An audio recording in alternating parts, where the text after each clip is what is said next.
Captain Jack Howard was just over 2 hours into the 3-hour flight from Brisbane to Hobart, cruising over the glistening of the Bass Strait in the cockpit of the 747.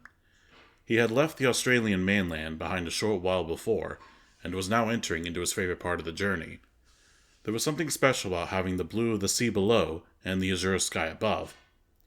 Jack was 52 years old, and he'd spent a sizable percentage of that time in the sky. In his younger years, he had been a Navy pilot on an American aircraft carrier. After meeting his future wife, he had moved to Australia and made the transition into being a commercial pilot. It was a life that suited him. No matter where he settled down, he belonged in the air. It was where he was most at ease. Too long on solid ground, and Jack started to feel antsy. Even by his standards, though, this flight had been essentially perfect.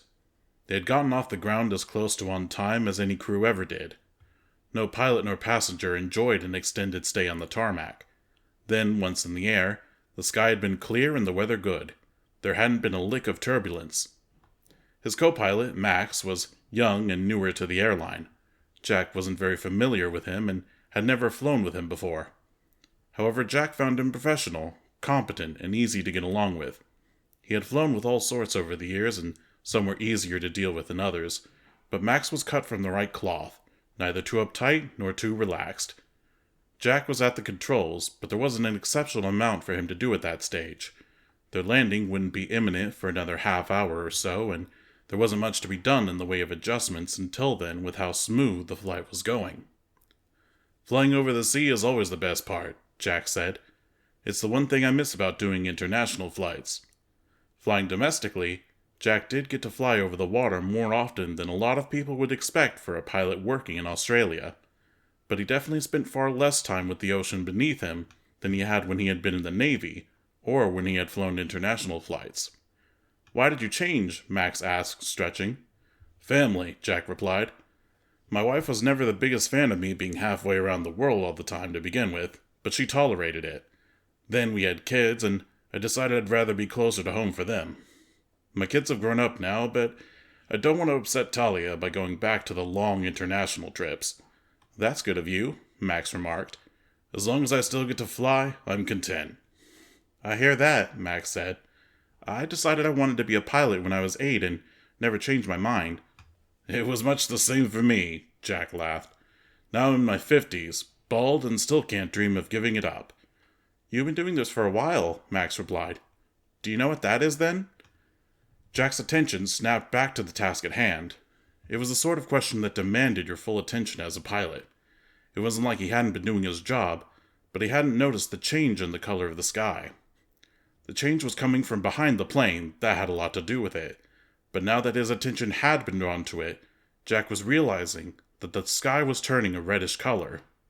Twisting to look out the sidemost window of the cockpit, he could see that the further to the northeast he looked, the more red the sky became. "Not a clue," he admitted. Jack looked down at the instruments. They weren't showing anything that indicated he should be concerned. "Instruments look fine on my end." Max, looking nervous despite his efforts to remain professional, confirmed that there didn't seem to be any cause for worry. "Same here." Jack was experienced enough not to panic at the first sign of something a little out of the ordinary, especially when the instruments were displaying that everything was fine and the flight was remaining smooth. But there was something about the sky being dyed red behind them that made him uneasy. "It's probably nothing, but call it in just to be sure." Jack kept his focus on the instruments, listening to Max contacting the nearest air control. "The sky has gone deep red in the north and northeast. We're not having any problems at this stage, but it's weird. Any idea what it's about?" Through his own headset, Jack heard the controller responding from where she was based at Hobart. They hadn't received any alarming information, but they were starting to notice the change themselves. "Aurora Australis?" Max wondered aloud. "Not during the day. Definitely not from behind us," Jack frowned. The more he thought about the red sky, the more it perturbed him. In all his years in the cockpit, he had never seen anything like it. "Might be a good idea to put on the seatbelt light, just to be safe." Max flicked on the signal, informing the passengers and flight attendants to return to their seats and buckle themselves in. Minutes later, there was a thunderous, explosive noise from behind them. The plane suddenly jerked upwards. Then, just as abruptly, dropped straight down several feet. Jack's stomach sank with it. Even as he pulled back on the yoke, the entire aircraft started to rattle with teeth-chattering turbulence. He could scarcely hear the screaming of the passengers in the cabin behind him over the sudden cacophony of warding noises. "Shit, shit, shit, shit, shit," Max exclaimed, hastening to examine the instruments and identify the problem. Jack clenched his jaw. He didn't have time for unnecessary words. He was focused on the losing battle he was in to maintain stability. "Left engines are damaged," Max said. "Think it has something to do with the sky?" "No idea," Jack replied, "but we have more important things to focus on. I'm struggling to keep us from nosediving." "Seriously?" Max had gone so pale, Jack worried he'd pass out. "That doesn't make sense." Putting the alarm aside, Jack was inclined to agree. If the problem was just some damage to the left engines, they'd have a harder time, but wouldn't be in imminent danger of a crash. "Ask the cabin crew to take a look at the wings if they can," Jack said. "On it." Unsurprisingly, it wasn't hard for them to contact the flight attendants through the intercom. They were all buckled in close to the stations and eager for answers. It only took a couple of minutes for one of them to struggle over to a window view and back to give Max the information he requested. "They said the wings look a little beat up," he said, "but nothing looks to be on fire or broken off. So we're shaking and dropping and we don't know why? Call it in and get us permission to land back in Melbourne." Jack was trying to maintain a semblance of calm, but internally, he was afraid. Nobody could really have no fear when their plane was making every effort to plow into the sea. But Jack considered himself a consummate professional. Maybe it was the sky getting ever redder, but he could feel panic setting in. That only made him more afraid.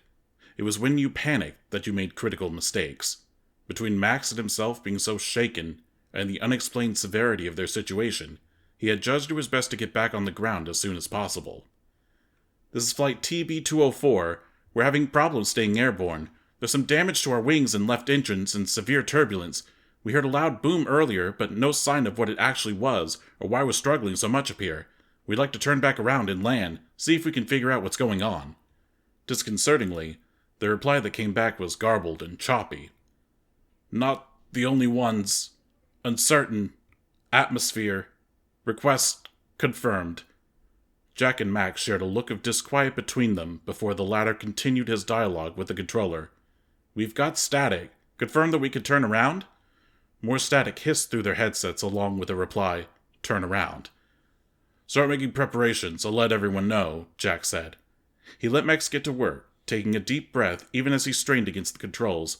He put on his best captain's voice, then spoke over the intercom. "Ladies and gentlemen, this is your captain speaking. You might have noticed we'd have some turbulence and some surprising bumps. Our instruments are saying we don't need to be too alarmed, but we're going to turn back towards the mainland and set down so we can take a look and make sure we're all good to continue. We appreciate your patience." As he finished his statement, Jack set to work trying to turn the plane around even as he struggled to keep it at the right trajectory in the air. He was immediately met with something concerning. No matter which way he twisted the yoke, the plane didn't change direction. He tried to change the orientation of the rudder with the pedals at his feet. As best as he could tell, it was moving, but not as much as it should be. "Ailerons and rudders aren't responding," Jack said. "We can't turn." "Seriously?" Max yelped. Jack could hear the rising terror in his voice. "Let me try." "Your aircraft," Jack acknowledged, choosing to stick to the appropriate formalities of transferring control, even though procedure was clearly slipping from Max's mind. He watched as Max attempted to turn the 747. He saw his co-pilot's eyes widen with abject horror. He couldn't get the plane to turn either. "Shit, what do we do?" Max looked to Jack for guidance. Jack and Max transferred control back to him and tried to present a calm and composed front.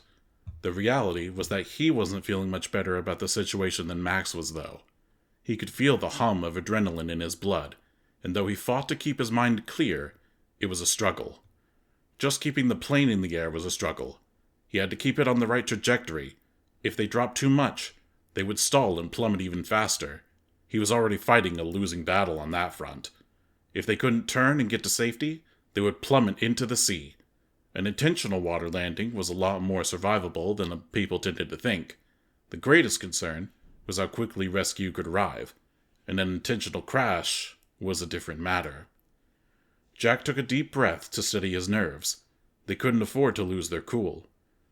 There were a few hundred people in the plane whose safety would be determined by his and Max's state of mind. They had problems. Serious problems. But Jack decided to focus on solutions.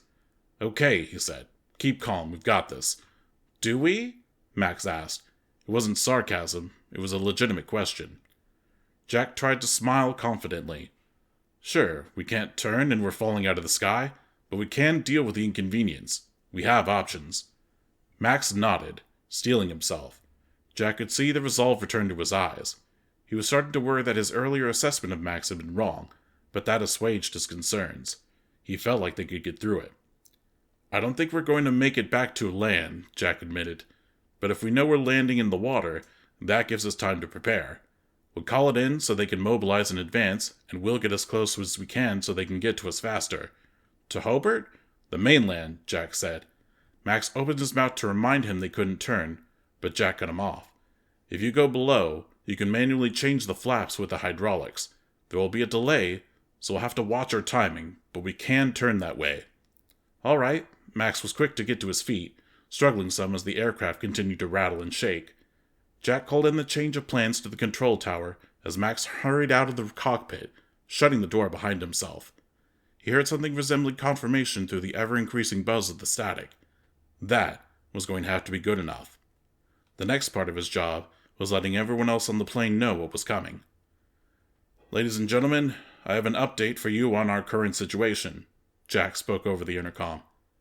"Our problems have turned out to be a little bit more serious than it originally appeared. As a result, we are going to be performing a water landing. That's a lot safer than it sounds, and we're going to get as close to the mainland as we can first, so help will be with us quicker. Just make sure you have your life jackets on and that you listen to the flight attendants, and everything will be fine. We're just going for a bit of a dip before your travels continue." With that out of the way, Jack wiped his brow, finding he was perspiring quite severely. He thought to himself it was a good thing the passengers only heard his falsely steady voice, instead of being able to see how stressed he actually was, sweating profusely, gripping the controls with white knuckles and burning arms, red-faced and breathing heavily. It was a miracle he had been able to present confidence to Max and his passengers at all. "Ready to go," Max called in. His voice was also obscured by static, although not nearly as badly as the control tower. "Okay," Jack said. "Try and bank us left." The minutes that followed were the tensest of Jack's life. They seemed to stretch on entirely too long, and it took all of his restraint not to call in to Max and ask for an update. He didn't break, though. Max needed to focus. So did he. The plane was still doing its best to descend against his wishes. Then the trembling plane's left wing started to dip, causing the 747 to start banking to the east. Jack kept a careful watch on the plane's attitude. If they dipped too much, they were going to have even more problems on their hands. "Okay, level us out a bit," Jack said into his headset.